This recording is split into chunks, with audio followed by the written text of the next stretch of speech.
Hello and welcome to the StopDevaluation podcast.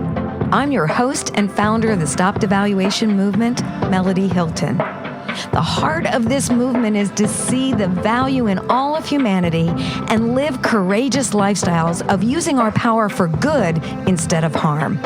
We can affect change by choosing validation over judgment, and I hope you'll take your place and make a positive impact in this world.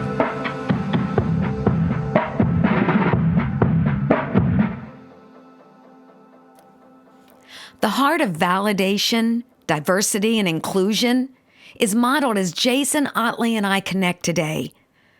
Black and white, millennial and baby boomer, man and woman, and diversity of skills, platforms, and life experiences. But we have a unified heart of justice, using our power for the good of others. My heart just leaps as I hear Jason speak. He is a race scholar, social justice advocate, educator, founder of The Bond, which combats issues of low academic success, low retention, low graduation rates, and the high number of students of color ill-prepared for college and the workforce. If you have a heart to see lives and nations healed, you'll love Dr. Jason Ottley's story. Well, welcome, Jason, to the StopDevaluation Movement podcast. Thank you, Melody. I do appreciate you even thinking about bringing me on your podcast to hear my voice and talk about my lived experiences. I'm grateful and humble. Thank you for inviting me. Well, I'm the one who feels honored because I believe that we have a united purpose, and that's really to impact a generation, a nation, and even the nations of the earth for good. Absolutely. I agree with that. Jason, we all have a story, and we've all experienced some form of injustice in our lives that caused us to feel like maybe we weren't good enough, or something is wrong with us, or just an area of where we were devalued, and we had to overcome that. So were there any situations in your life where you felt devalued? You know, Melody, when I think about just my trajectory in education, I have always felt that. I think the educational system is not designed for students of color. Oh. And so all of my experiences in education have been a fight to have my voice heard and my presence acknowledged and my skill set valued. And I faced that in high school and college, and have been blessed and fortunate to receive 3 collegiate degrees. A PhD is a terminal degree, a degree that society looks at as being like the top of the proverbial food chain when it comes to education. But even in all those experiences, Melody, I have always had to fight to feel valued. And I think it has a lot to do with just the design of education, the K-12 system. So what were the mental processes that you went through to give you the courage to fight through those things? A strong family dynamic, strong parents, supportive siblings. The old African proverb, it takes a village. Yeah. And so I have always been part of the village, so extended family members.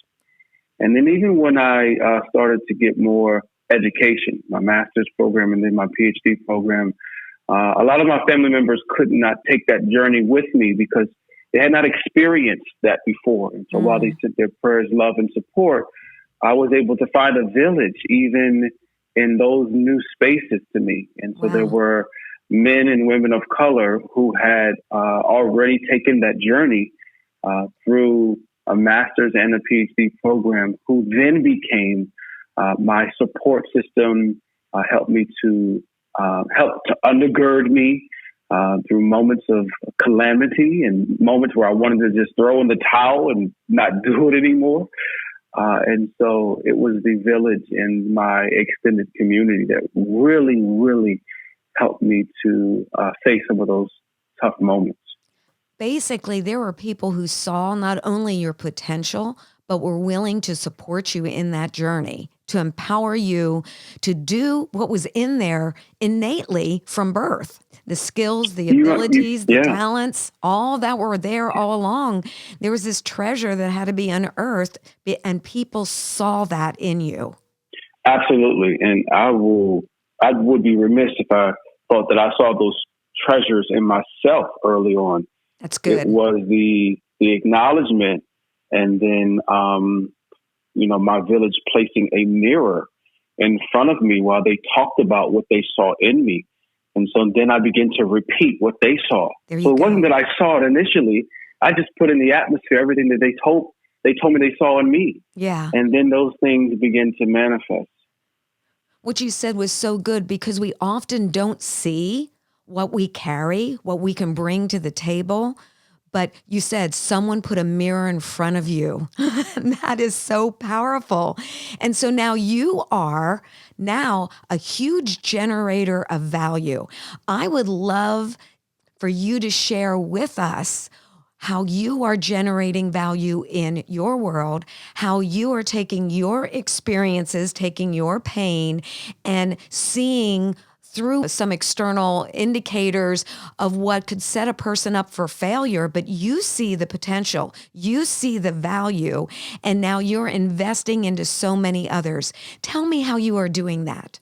I created a nonprofit organization called the Bond Educational Group. Mm-mm. And that organization really came out of my dissertation work. I did my dissertation on the lived experiences of African American males who attend predominantly white institutions, and I was really careful to consider the reasons that allowed them to matriculate and be retained, and then eventually graduate. And then what were the factors that made some of the Black men leave the university after the first year or after the second year? And so out of that project and through that dissertation, did I find that the educational system was marred and was defunct and deficient and desperately in need of educators who understood the pain, the plight, and the positionality of students of color. And so I created the Bond Educational Group to work with school districts and to work with colleges around culturally relevant pedagogy so that students of color would see themselves in the curriculum and in the lesson plans, but also work with administrators, faculty, and teachers around equity training. And so many carry, well, all of us carry, no matter what race you are, these implicit biases. But the implicit biases that show up in education have really pushed aside the success of students of color. And we have been marginalized by being heavily involved in programs for students with disabilities, many remedial classes. Very few students of color take AP courses or take AP exams, leadership positions within the high school or even in the college, a network, right? Now we're talking about cultural capital that many students of color do not have when they enter the educational system, and how the cultural capital only continues to place white students in these positions of power. And so the Bond Educational Group allows faculty and administrators to see themselves in the work, to see the biases that they carry, to understand that students of color come in with a lot of baggage that educators are not trying to help them unpack. And so we do that through this work. And this work was inspired not only by my dissertation research, but inspired, as I said earlier, my own trajectory in education. Yeah. Not having white educators who believed in me and white educators who cared and had enough concern for me to spend intentional time with me. Yes. And that my crave for attention, because every student has a craving for attention. My craving for attention did not have to be solidified through me being a class clown or me being disruptive and then being sent to the principal's office, because many times research shows that's how students of color are getting attention in education. Wow. So do you work directly with students as well, or more from the leadership perspective to shift the way they think, the way they believe, and how they respond? Or do you do specific coaching with the students as well? Yeah, so directly with students, and sometimes that comes in the form of mentorship programs that we set up within school systems.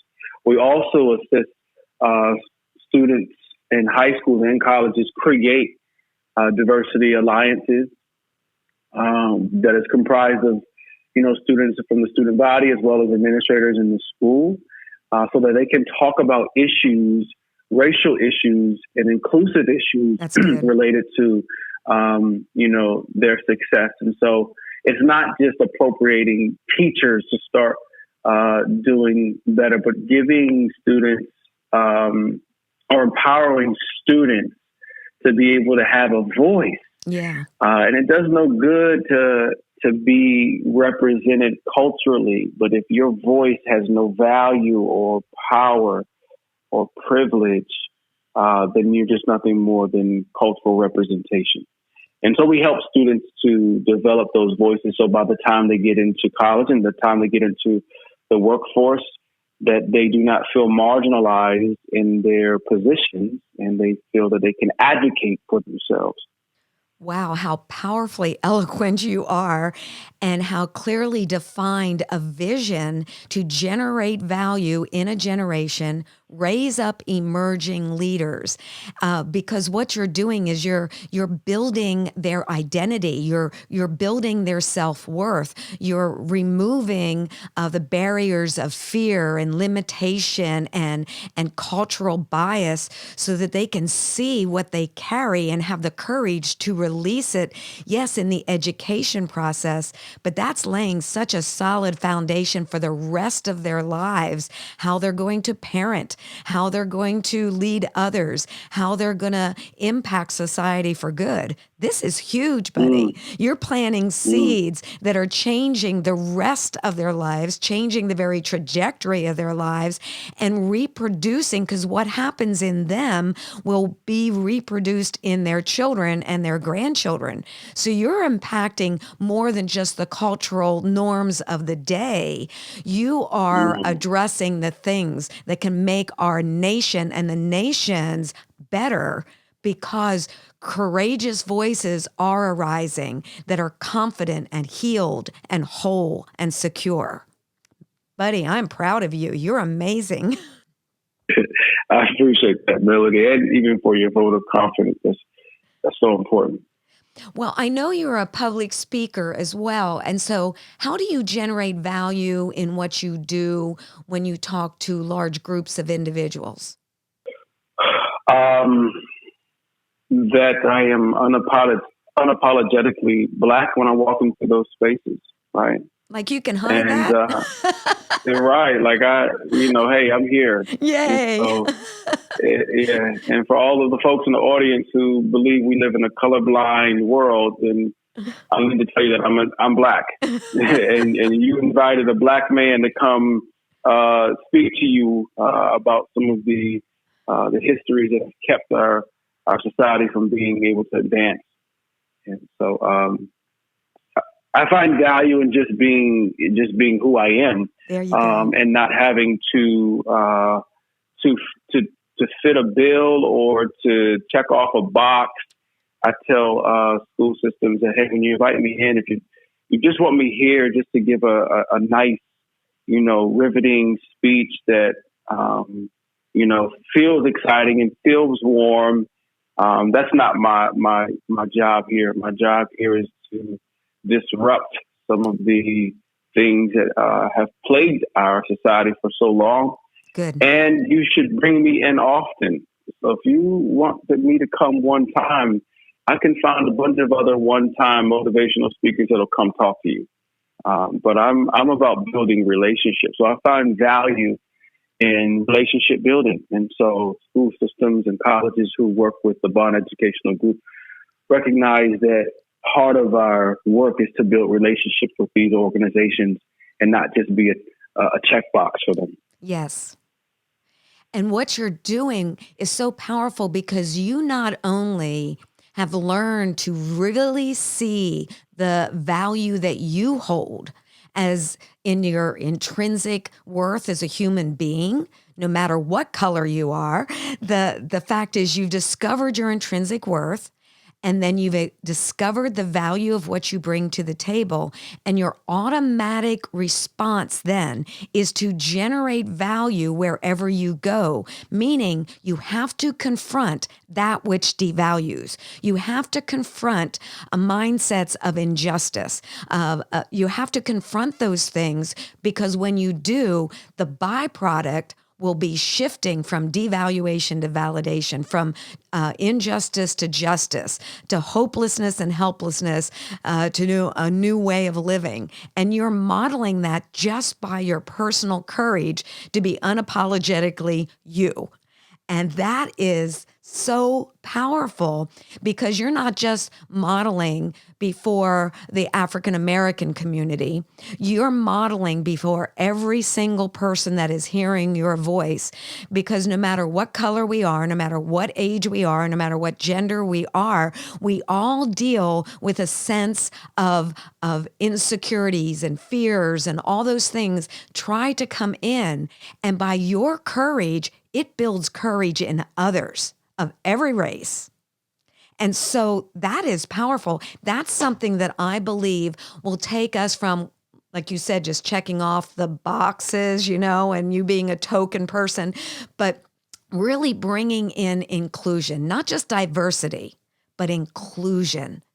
And us taking one another and wrapping our proverbial arms around somebody and drawing them close to us relationally, and honoring and serving and partnering, not just showing up, but partnering together to accomplish so much more together than we can separately.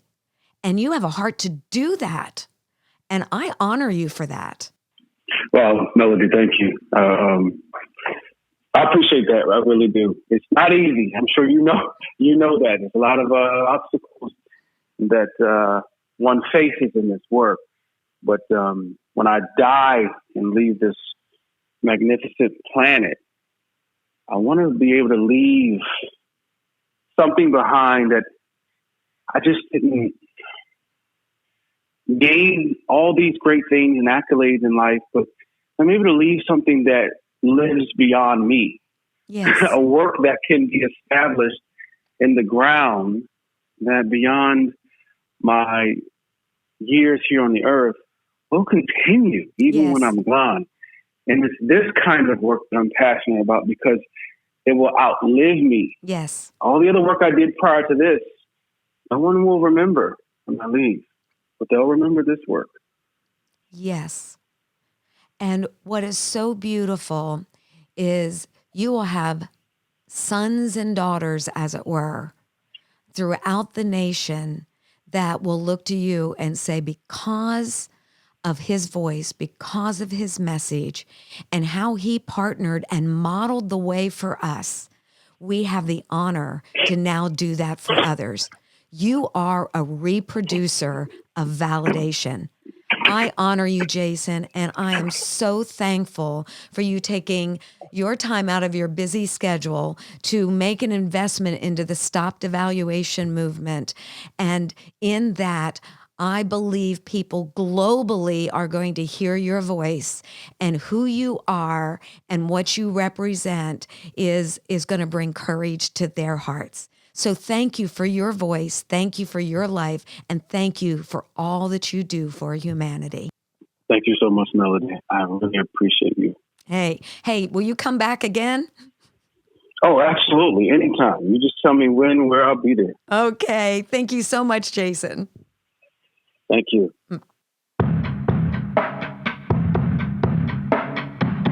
I want to thank you for listening and encourage you to become a part of the StopDevaluation movement. Be sure to like and follow #StopDevaluation on social media, subscribe to the YouTube channel, and visit StopDevaluation.com for more information and free resources. You can help spread the movement by sharing with others, leaving a review on Apple Podcasts, and most of all, by living a courageous lifestyle of using your power for good. Go out and value someone today. Your life matters, and you can make the world a better place. One word, one choice, one action of validation at a time.